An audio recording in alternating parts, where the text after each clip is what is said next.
Alright YouTubers, it's been about 4 days since I installed the queen cage in this hive.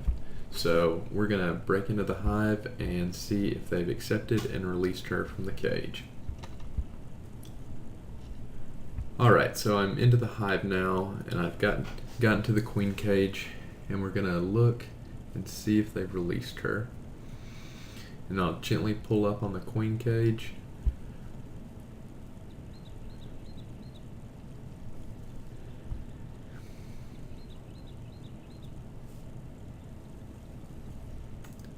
Alright, now that I've got the queen cage out, you can see that the queen has been released into the hive and the bees have actually chewed through the candy portion.